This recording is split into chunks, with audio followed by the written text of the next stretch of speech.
Well, we're back on the hunt. We've been here probably 15 minutes and found zero, not even any signals.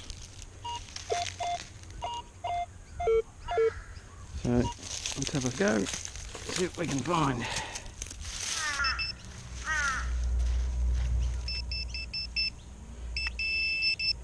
We've got a lump of lead there for a start. Pretty soft, so it's lead. Oh, brass, copper. It's all a start.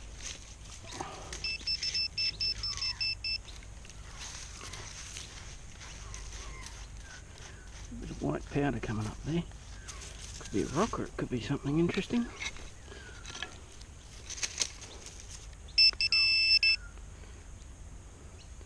With that anodising on it, I'd say it's some form of aluminium.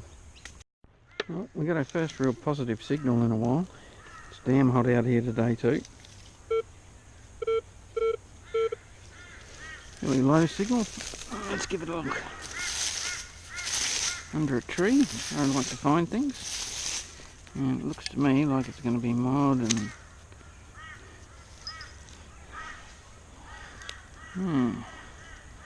Looks like a pussycat chain to me.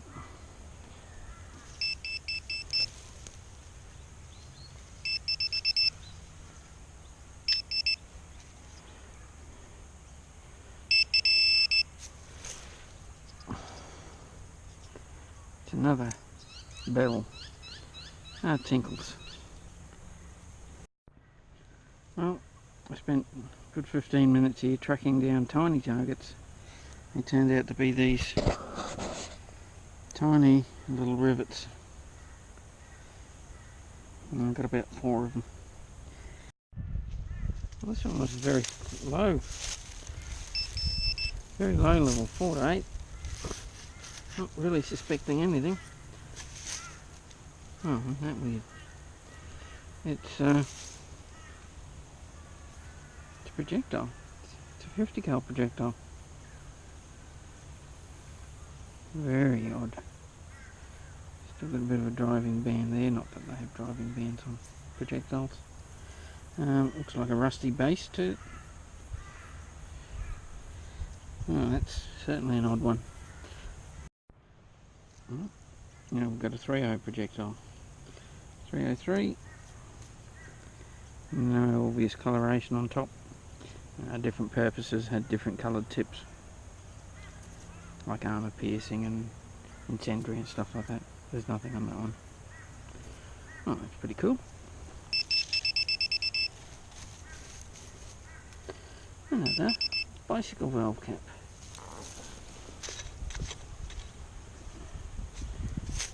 Tell me you're not...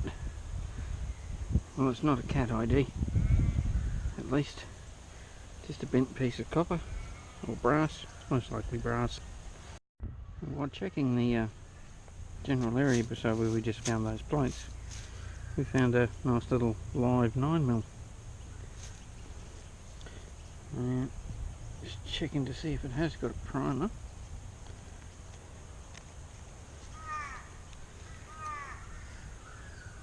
Appears it does.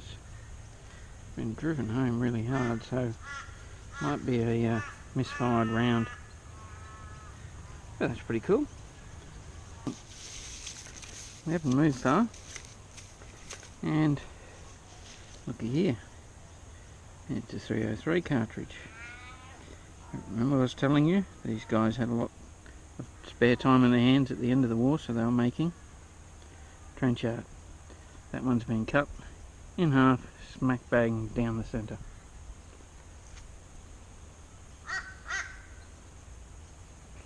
That's beautiful. I've never found one like that before. Look at that, they even got the primer hole right. And look at that, not far away, another half. So it'll be interesting to put those two together and see if they actually match. Okey-dokey. We've got a rod with a hole through it. There's some knurling on the end.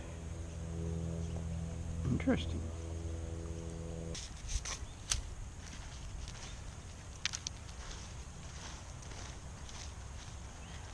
a 9mm. Or is that a 45? I think that's a 45. So 45s came in all sorts of things, not only pistols but also Thompson MGs.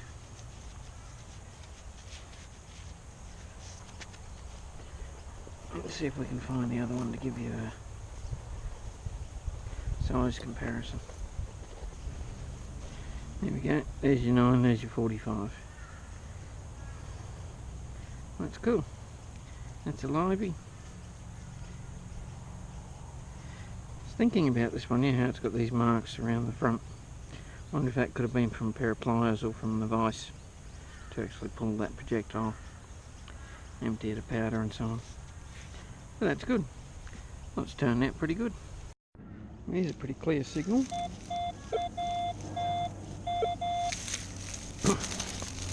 Just under this grass here. I can already see a little plate of brass.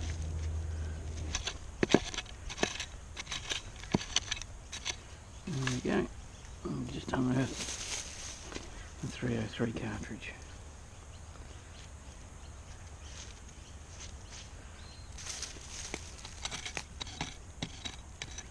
Oh, looks like a battered coin. I'd say it's a penny. Sorry to all you coin collectors, you just saw me rubbing it. I bet you your skin's crawling for that. At least it's in a glove.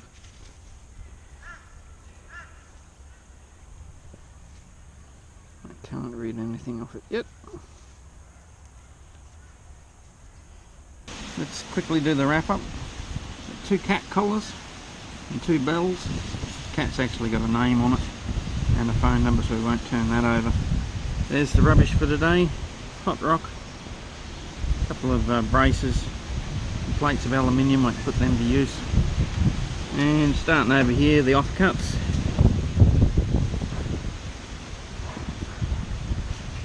And these ones are actually an old ruler. You can see the inch markings on them. So that's pretty cool. Always pays to pick everything up and have a bit of a clean and see what comes out of it. Okay, moving on. I thought that was a gun barrel, but it turns out it's just a piece of pipe, copper pipe, with some bad brazing on it. Rightio.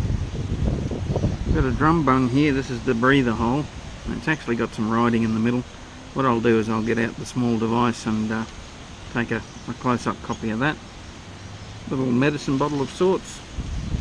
3.0 projectile, 50 cal projectile. Pull it on the calipers just to be sure. It's very light compared to some of the other 50s. Obviously it's been damaged when they were playing with it, whether trying to make it into trench hard or not.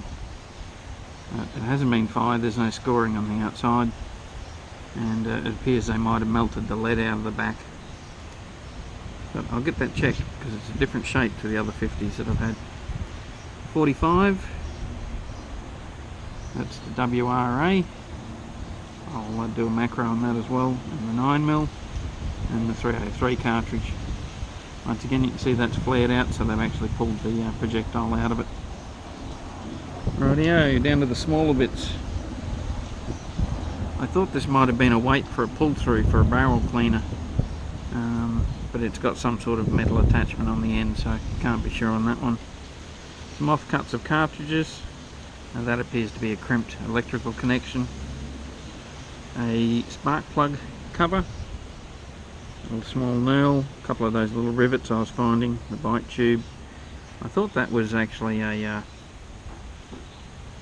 tent eyelet, that appears not to be. It's got a recess on it. Anyway, I'll check that out with the macro as well and double check it. We've got our 2 half-cut cartridges, and they're actually different cartridges. When you put them together you can see that. Find of the day, the penny. It's a George the 6th, I think it was. 1944 penny. It's got a little bit of damage there, so you can see it fairly clearly. Don't forget, you're not going to find anything with your metal detector sitting in your cupboard, so get out there and have a go. Cheers.